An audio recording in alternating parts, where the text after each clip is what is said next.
तो नमस्कार दोस्तों, कैसे आप सभी लोग। मैं आशा करता हूँ कि आप सभी ठीक होंगे। आज की जो वीडियो है आप लोगों ने थंबनेल से समझ ही लिया होगा। हम लोग जो है एबीएस सिस्टम को डायग्नोस करेंगे। अब एक चीज याद रखिए, जब मैं एबीएस सिस्टम की बात कर रहा हूँ यहाँ पर मैं सिर्फ एबीएस की बात नहीं कर रहा हूँ, क्योंकि एबीएस जो है वो कोई नया सिस्टम नहीं है। बहुत सालों से ये सिस्टम जो है वो गाड़ियों के अंदर आ रहा है। लगभग 20 से 30 साल हो गए हैं। शुरुआती तौर पर ये बेसिक लेवल पे था, लेकिन अभी बहुत एडवांस लेवल पे हो गया है।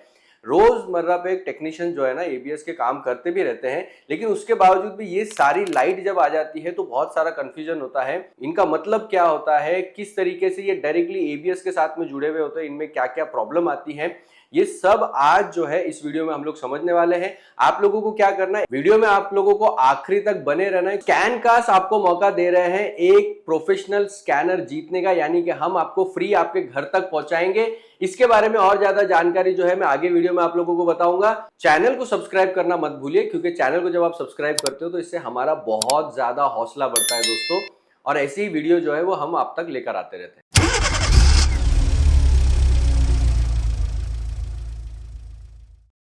तो दोस्तों सबसे पहले हम लोग जो है ना शॉर्ट में एबीएस का वर्किंग प्रिंसिपल समझ लेते हैं। एबीएस का फुल फॉर्म होता है एंटी लॉक ब्रेकिंग सिस्टम या anti skid braking system. Anti lock से हमको क्या समझ में आया है कि ब्रेक आपके लॉक नहीं हो रहे हैं, व्हील आपके लॉक नहीं हो रहे हैं। पहले क्या होता था, जो आपके नॉर्मल ब्रेक्स आते थे उन ब्रेक्स में जब आप पूरा पेडल दबा देते थे तो आपके व्हील जो है वो ब्रेकिंग के लिए लॉक हो जाते थे, जिससे आपकी गाड़ी जो वो स्किड हो जाती थी। इसीलिए एबीएस का एक और नाम है जिसको हम कहते हैं एंटी स्किड ब्रेकिंग सिस्टम, जिससे गाड़ी जो है व्हील लॉक नहीं होते और गाड़ी जो है वो स्लो स्लो मोशन में जो है वो स्टॉप होती है। अब ये अचीव करने के लिए एबीएस को हम क्या करते हैं, हम इंटरमिटेंटली ब्रेकिंग करते हैं। इंटरमिटेंटली मतलब कंटिन्यू पल्सेस के जरिए जो है वो ब्रेकिंग होती है, आपकी स्पीड, इंजन स्पीड और आपकी व्हीकल स्पीड के हिसाब से। एक आपको एबीएस का हाइड्रोलिक यूनिट मिलता है, उसके साथ एक कंट्रोल यूनिट लगा होता है। कंट्रोल यूनिट जो है 4 व्हील स्पीड सेंसर चारों व्हील पर लगे हुए, उनसे मिली हुई जानकारी के हिसाब से जब आप ब्रेकिंग करते हो तो आपकी व्हीकल की स्पीड क्या है, आप कितने प्रेशर के साथ में आप ब्रेकिंग कर रहे हो या ब्रेक दबा रहे हो, उसके हिसाब से एबीएस जो है वो हर एक व्हील पे ऑयल का प्रेशर है उसको सोलेनॉइड के जरिए कम या ज्यादा करता रहता है। ठीक है, अगर हम लोग एबीएस के पार्ट्स की बात करें तो एबीएस के पार्ट्स में आप देख सकते हो जो मेटल वाला पार्ट आपको दिखाई दे रहा है वो है उसका हाइड्रोलिक यूनिट। साइड में एक उसके मोटर लगा हुआ होता है, और हाइड्रोलिक यूनिट के अंदर आपको वॉल मिलती है। जनरली 6 वॉल होती है, मगर कई बार 8 वॉल भी होती है। 4 वॉल जो है वो चारों आपके व्हील के लिए होती हैं, front left, front right, rear right. और 2 वॉल जो है वो आपके एक इनटेक यानी मास्टर सिलेंडर से जब आपका ऑयल हाइड्रोलिक पंप में आता है वो, और उसके बाद जो एक्सेस ऑयल रिटर्न जाता है वो, ये 2 वॉल होती है। मैंडेटरी हमें 6 ही वॉल की जरूरत पड़ती है, लेकिन कई बार क्या होता है इनटेक और जो रिटर्न है इन दोनों को डबल कर दिया जाता है, तो आपको 8 वॉल भी देखने के लिए मिल जाती है। अब बात करें अगर हम लोग यहाँ पर सेंसर की, तो इसमें 4 सेंसर लगे होते हैं। व्हील स्पीड सेंसर, ये सेंसर 2 टाइप के आते हैं। एक होता है आपका एक्टिव टाइप सेंसर, दूसरा होता है आपका hall effect type sensor. Wheel speed sensor का जो वर्किंग प्रिंसिपल होता है वो ऑलमोस्ट किसी भी पोजीशन सेंसर के जैसा ही होता है।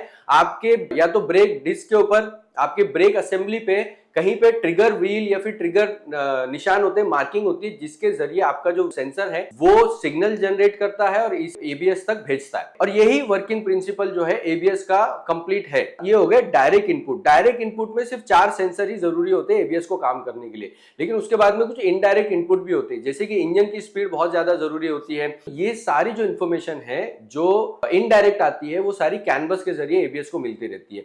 अब देखिए एबीएस जो है वो सिर्फ ब्रेकिंग के लिए बनाया गया है, इसीलिए एंटी लॉक ब्रेकिंग सिस्टम उसको कहते हैं। तो आजकल आपने देखा होगा गाड़ियों के अंदर जो है वो बाकी की भी लाइट्स आती है, जैसे आपको ईएसपी की लाइट एक दिखाई देती है, आपको ये ट्रैक्शन वाली एक लाइट दिखाई देती है। आपको उसी के साथ साथ अगर एबीएस में प्रॉब्लम है तो आपको स्टीयरिंग की लाइट भी ऑन हो जाती है।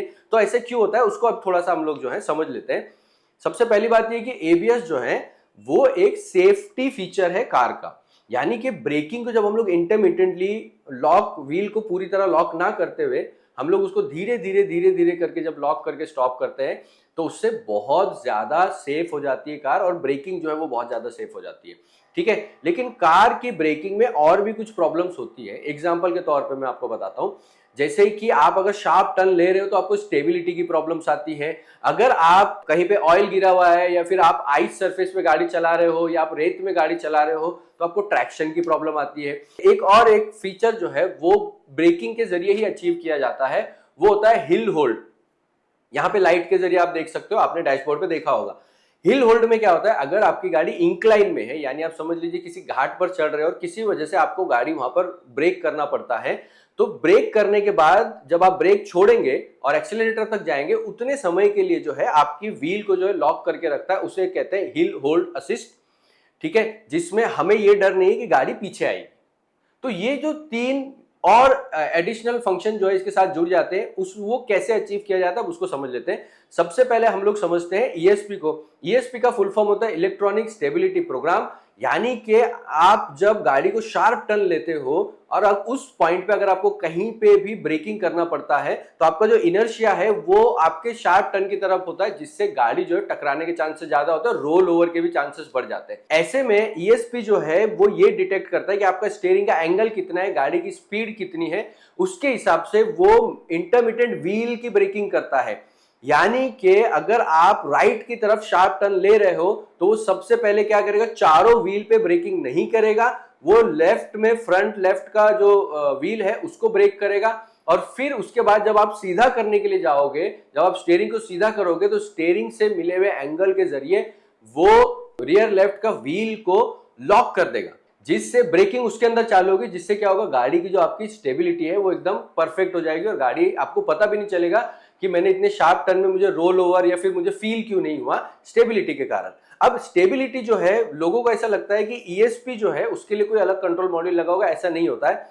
एबीएस का ही कंट्रोल यूनिट के अंदर एक आईसी जो है वो लगा दी जाती है, जिसके जरिए ईएसपी जो है अपने इनपुट ले रहा होता है और उसके हिसाब से एबीएस को आउटपुट दे रहा होता है। दो इनपुट जो है डायरेक्टली चाहिए होते हैं ईएसपी को। पहला तो व्हील स्पीड, यानी गाड़ी की स्पीड में चल रही है, दूसरा स्टीयरिंग एंगल, और स्टीयरिंग एंगल जो है वो लिया जाता है स्टीयरिंग एंगल सेंसर से, जो आपने देखा होगा मॉडर्न व्हीकल के अंदर स्टीयरिंग एंगल सेंसर जो है आज के टाइम पे मैंडेटरी हो गया है। एक और लोगों के अंदर गलतफहमी होती है, जिस गाड़ी के अंदर एबीएस है उसके अंदर स्टीयरिंग एंगल सेंसर होना जरूरी है, ऐसा नहीं है। जिस गाड़ी में एबीएस है उसके लिए मैंडेटरी है कि व्हील स्पीड सेंसर चारों व्हील पर हो, लेकिन ईएसपी जिस गाड़ियों में आता है उसमें मैंडेटरी होता है कि आपका स्टीयरिंग एंगल सेंसर होना जरूरी है। और इसीलिए स्टीयरिंग एंगल सेंसर जो है वो स्टीयरिंग का फंक्शन ना होते हुए वो आपके ब्रेकिंग का फंक्शन होता है, इस चीज को याद रखिए। यानी इनपुट जो है वो ईपीएस को जाता है और ईपीएस से डायरेक्टली आपके ईएसपी को भी जाता है, क्योंकि ईएसपी को गाड़ी को स्टेबल करने के लिए व्हील स्पीड के साथ साथ स्टीयरिंग के एंगल का भी पता होना बहुत ज्यादा जरूरी होता है। ईएसपी को परफेक्ट तरीके से अचीव करने के लिए हमें दो और सेंसर की जरूरत पड़ती है।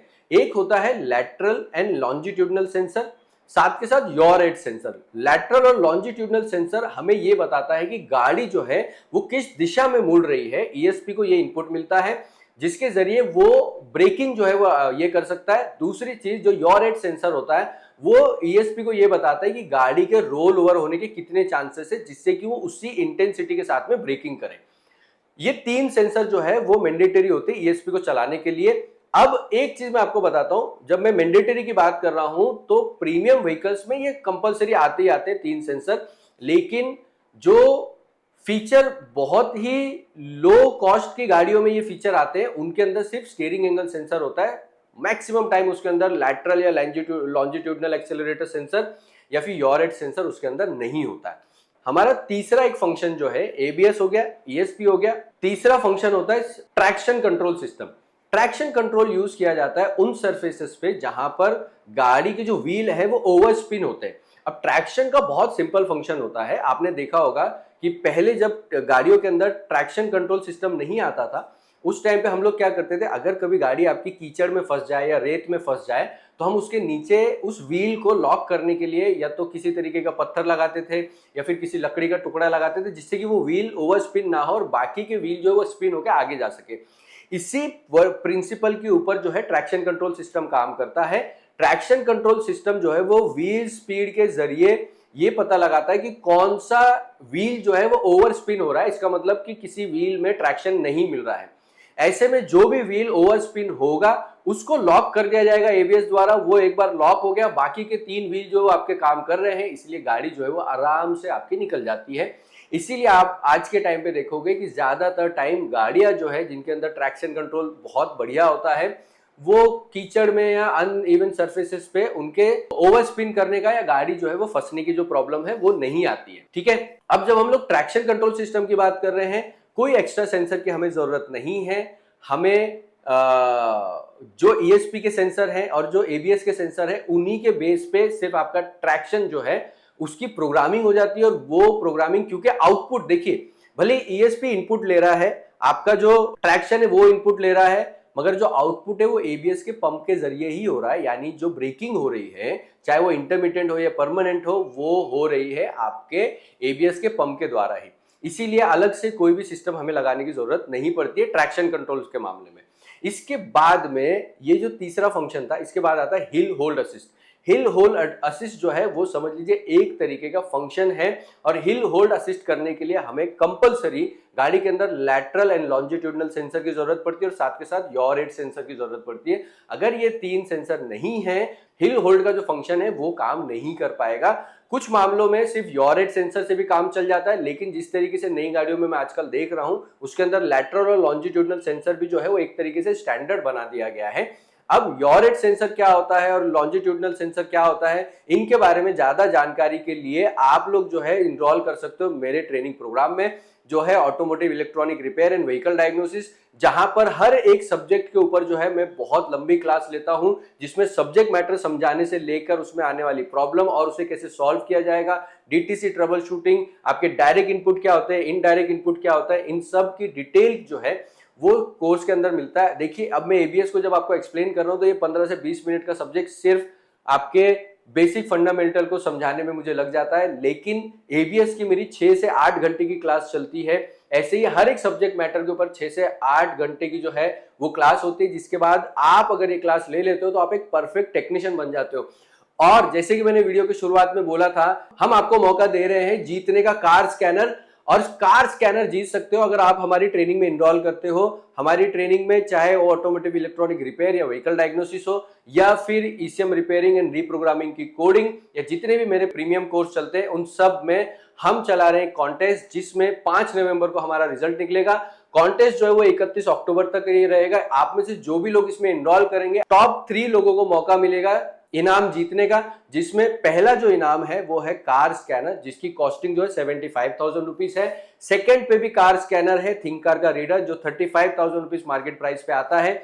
और तीसरा जो हमारा इनाम है वो है सर्किट टेस्टर, जो 15,000 रुपए का आता है। दोस्तों, ये जो ऑफर है हमने इसलिए चलाया है क्योंकि बहुत सारे टेक्नीशियन अभी भी ऐसे हैं जो हमारी फीस अफोर्ड कर पाते हैं या फिर वो टूल अफोर्ड कर पाते हैं। तो हमने ये कॉन्टेस्ट इसलिए चलाया कि अगर किसी को इसका फायदा हो जाए तो उससे अच्छा और क्या हो सकता है। बहुत बढ़िया मौका है दोस्तों, जितनी आप फीस दोगे उससे कहीं ज्यादा जो है वो आप लोगों को रिटर्न में मिल सकता है। एक चीज यहाँ पे मैं और आपको बताना चाहता हूं, अगर आप ये कॉन्टेस्ट जीत जाते हो लेकिन वो टूल आपके पास ऑलरेडी है पहले से, तो उस टूल की जो कीमत है वो कैशबैक के तौर पे आपको मिल जाएगी, और ये बहुत ही बढ़िया मौका है। तो स्क्रीन पे मेरा नंबर आ रहा होगा, मेरी टीम को अभी कांटेक्ट कीजिए। इसके बाद में दोस्तों यहाँ पे एक चीज मैं और इंपॉर्टेंट एबीएस के बारे में बताना चाहता हूं कि एबीएस को डायग्नोस करने के लिए हमें ये समझना पड़ता है कि उसके अंदर प्रॉब्लम कौन सी है। देखिए, इनपुट और आउटपुट। अब एक चीज याद रखिए, एबीएस फेल होगा तो भी ईएसपी, ट्रैक्शन, एबीएस तीनों की लाइट आएगी।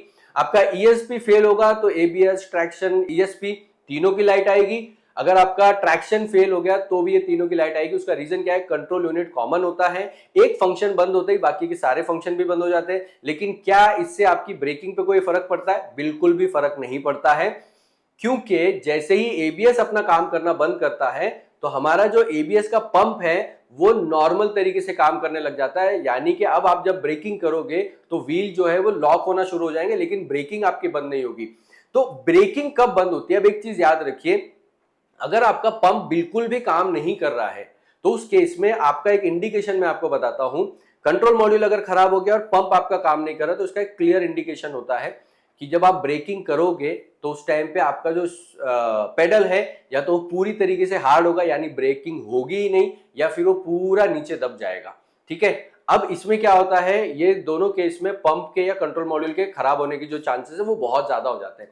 लेकिन अगर आपके एबीएस का कंट्रोल मॉड्यूल खराब नहीं हुआ है, पंप में ऑयल के प्रेशर को लेके कोई प्रॉब्लम आई है, तो उसके भी कुछ इंडिकेशन होते हैं। जैसे जब आप पेडल पूरा प्रेस करोगे, पेडल अगर पूरी तरह से प्रेस नहीं हो रहा है तो इसका मतलब यह है कि आपके जो ऑयल का प्रेशर है वो बहुत ज्यादा हाई हो गया है, या फिर आपकी जो पाइपलाइंस हैं, जो होजेस हैं, उसके अंदर जो है ना एयर लॉक हो गया है। ठीक है, ये मैं मैकेनिकल प्रॉब्लम्स की बात बता रहा हूँ जिसमें आपको कोई क्लियर फॉल्ट कोड नहीं मिलता है। उसके बाद अगर आपका पेडल जो है वो दब रहा है, लेकिन दबने के बाद जब आप छोड़ते हो तो वो जब ऊपर आता है तो वो धीरे धीरे यानी जाम होकर ऊपर आता है। उस केस में क्या होता है, ऑयल का प्रेशर कहीं ना कहीं पे लीक होता है। तो आपको तुरंत जो है वो मैकेनिकल सिस्टम यानी पाइप्स और आपके हाइड्रोलिक पंप को चेक करना चाहिए। इसी के साथ साथ इसमें एक और एक प्रॉब्लम आपकी हो सकती है, आपका जो ऑयल है वो बहुत पुराना हो गया है, उसकी वजह से भी ये दिक्कत आती है। अब इसके बाद ये हो गया मैकेनिकल प्रॉब्लम यानी आपके पंप की प्रॉब्लम। पंप अगर फेल हो गया तो उस केस में आपका जो पेडल है वो पूरी तरीके से हार्ड हो जाता है। इसके बाद में जो दूसरी प्रॉब्लम्स आती हैं, जैसे कि स्टीयरिंग एंगल सेंसर खराब होने की या स्टीयरिंग एंगल कैलिब्रेशन करने की, या फिर आपके व्हील स्पीड सेंसर खराब होने की। तो व्हील स्पीड सेंसर जो है वो एक बहुत इंपॉर्टेंट पार्ट होता है, चाहे वो एबीएस हो, ईएसपी हो, ट्रैक्शन कंट्रोल हो, कुछ भी हो, इन सब को काम करने के लिए व्हील स्पीड सेंसर जो है वो सबसे ज्यादा इंपॉर्टेंट सेंसर होता है। अब ऐसे में आपको एक चीज देखनी क्या है, आपको देखना यह है कि जो व्हील स्पीड सेंसर है अगर उसका फॉल्ट कोड बना है तो आप स्कैनर के अंदर जाइए, स्कैनर के अंदर आप लाइव डेटा में उसी व्हील स्पीड सेंसर और चारों व्हील स्पीड सेंसर को सेलेक्ट कर लीजिए और सेलेक्ट करके गाड़ी को ड्राइव करके देखिए कि आपका सेंसर सिग्नल बना रहा है कि नहीं बना रहा है। अगर जिस सेंसर का फॉल्ट आया है वो रॉन्ग सिग्नल बना रहा है तो इसका मतलब होता है कि सेंसर जो है वो आपका खराब नहीं है, प्रॉब्लम मैकेनिकली भी हो सकती है। जैसे मैंने आपको शुरुआत में बताया था कि व्हील स्पीड सेंसर जो है वो आपके ब्रेकिंग असेंबली होती है, ब्रेक असेंबली होती है, वहां से इनपुट ले रहा होता है। इसीलिए हमारे लिए समझना जरूरी है कि वो जो इनपुट आ रहा है वो इनपुट गलत आ रहा है, इसका मतलब सेंसर दे तो रहा है सिग्नल लेकिन वो सही नहीं दे रहा है। तो हो सकता है ब्रेक असेंबली में प्रॉब्लम हो सकता है जो सेंसर हमने लगाया है वो लूज लगा हो, उसकी फिटिंग में कोई प्रॉब्लम हो, तो ये भी आपको देखना चाहिए। लेकिन अगर आपको सेंसर का डेड सिग्नल मिल रहा है उस केस में सबसे पहले वायरिंग चेक कीजिए, वायरिंग में वोल्टेज चेक कीजिए। अगर वायरिंग ओके है तो सेंसर जो है वो दूसरे व्हील पे लगा के देखिए कि ये सेंसर उस व्हील पे काम कर रहा है कि नहीं कर रहा है। लेकिन ये करने से पहले पहले वायरिंग चेक कीजिए। और अगर आपको वायरिंग चेक करना नहीं आता है, आपको सेंसर चेक करना नहीं आता है, सेंसर का रेजिस्टेंस कैसे चेक करते हैं, ऑन व्हील मतलब जब लगा हुआ है उसको कैसे चेक करना है, open harness, close harness testing, multimeter का सही इस्तेमाल अगर आपको नहीं आता है तो आपको तुरंत मेरी जो ट्रेनिंग है वो ज्वाइन करनी चाहिए। क्योंकि दोस्तों ट्रेनिंग से तो आपको फायदा होगा ही होगा, लेकिन साथ के साथ एक फायदा आपको और होगा कि आप जीत सकते हो ब्रांड न्यू कार स्कैनर जिसकी कीमत है 75,000 रुपीज। इसी के साथ साथ जो दूसरे सेंसर होते हैं भी, आपका जो स्टीयरिंग एंगल सेंसर होता है, स्टीयरिंग एंगल सेंसर को ईपीएस में या एबीएस में जाके आप पहले डेटा स्ट्रीम में देखिए, दोनों साइड पे लेफ्ट और राइट में वो सेम एंगल पे जाना चाहिए। अगर वो सेम एंगल पे नहीं जा रहा है, दोनों के एंगल में बहुत ज्यादा डिफरेंस है, तो उस केस में आपका जो सेंसर है वो खराब है, आप नया डाल दीजिए। लेकिन जब आप राइट और लेफ्ट करते हो, चाहे वो स्टीयरिंग हार्ड हो या ना हो, उसमें अगर वो सिग्नल बिल्कुल भी नहीं बना रहा है, वायरिंग चेक कीजिए, वायरिंग में वोल्टेज चेक कीजिए, वोल्टेज चेक करने के बाद सेंसर नया डालिए, आपकी प्रॉब्लम सॉल्व हो जाएगी। इसके बाद आता है जो मैंने और दो सेंसर आपको बताए थे, वो था लॉन्जिट्यूड एंड लैटिट्यूड सेंसर और आपका योरेट सेंसर। इनको भी चेक करने का बहुत सिंपल है क्योंकि स्टेबिलिटी के लिए होते हैं। तो उस केस में आपको क्या करना है कि आपको डेटा स्ट्रीम में जाना है एबीएस में और वहां पर ये दोनों सेंसर सेलेक्ट करने और गाड़ी को आपको साइड से हिलाना है और देखना है कि ये सिग्नल बना रहे कि नहीं बना रहे। अगर ये हिलाते वक्त सिग्नल नहीं बना रहे हैं तो इसका सिंपल मतलब होता है कि सेंसर की वायरिंग खराब है या तो सेंसर खराब है, आप नया डालिए, प्रॉब्लम सॉल्व हो जाएगी। ये होती है एबीएस को डायग्नोस करने का तरीका। लेकिन इसके बाद डीटीसी जो बनती है, देखिए मैंने डायरेक्ट जो फॉल्ट है वो तो आपको मैंने बता दी क्या हो सकते हैं, लेकिन जो डीटीसी बनती है, डीटीसी को एक्यूरेटली कैसे समझा जाता है, क्योंकि जो फॉल्ट बनता है ना वो फॉल्ट ये भी क्लियरली आपको बताता है कि प्रॉब्लम एक्चुअली में है कहां पर। यानी 3 वायर का सेंसर है, 2 वायर का सेंसर है, तो दोनों में से कौन से वायर में सेंसर है, ये भी फॉल्ट आपको डीटीसी जो बनती है वो क्लियरली बताती है। उसको कैसे समझना है वो जानने के लिए आपको मेरी ट्रेनिंग में जो एनरोल करना पड़ेगा। जैसे मैंने आप लोगों को बताया, बहुत बड़ी ऑफर चल रहा है, मेरी स्क्रीन पे आपको नंबर आ ही रहा होगा। मेरी टीम को अभी कभी कांटेक्ट कीजिए। इसी के साथ साथ लास्ट में एक आप लोगों को टिप देना चाहता हूं, जब भी कस्टमर आपका गाड़ी लेकर आए और वो एबीएस की लाइट की प्रॉब्लम लेकर आए, एक बड़ी गलती टेक्नीशियन क्या करते हैं, स्कैनर लगाते हैं, उसको डिलीट कर देते हैं। डिलीट करने के बाद कस्टमर को बोलते हैं सर टेम्परेरी था, डिलीट हो गया, आप गाड़ी आप ले जाइए। जाने के बाद वो फिर से 2-4 घंटे में वापस आ जाता है। तो जब भी एबीएस की प्रॉब्लम आए उसको याद रखिए, पहली चीज तो ये कि आपको खड़ी गाड़ी में उसको बिल्कुल भी डिलीट नहीं करना है। आपको डेटा स्ट्रीम में जाके गाड़ी को रन करते हुए देखना है कि सभी के सभी सिग्नल जो है वो काम कर रहे हैं या नहीं कर रहे हैं। ठीक है, अगर वो सिग्नल पूरी तरीके से काम कर रहे हैं, सभी परफेक्टली काम कर रहे हैं, उसी केस में आप गाड़ी में फॉल्ट डिलीट करके कस्टमर को दे दीजिए। अदरवाइज बिल्कुल भी मत दीजिए, कस्टमर वापस आ जाएगा। तो मैं आशा करता हूं दोस्तों आज की जो वीडियो है वो आप लोगों को पसंद आई होगी। लास्ट में वापस से मैं आप लोगों को बोलना चाहता हूं कि अगर आप एक परफेक्ट टेक्नीशियन बनना चाहते हो, आप चाहते हो कि आप इस प्रोफेशन में अगले 10-15 साल तक बहुत ही बढ़िया तरीके से काम कर पाओ, आपका कस्टमर वापस ना जाए, तो उसके लिए आपको ट्रेनिंग लेने की जरूरत है। ट्रेनिंग लेने के लिए ये बहुत बढ़िया मौका है, क्योंकि हमने चलाया हुआ एक लक्की ड्रॉ का ऑफर, जिसमें आप ट्रेनिंग के साथ साथ जो है स्कैनर जीतने का भी मौका मिलेगा। ट्रेनिंग में मैं बहुत ही डिटेल में हर एक सब्जेक्ट को कवर करता हूं।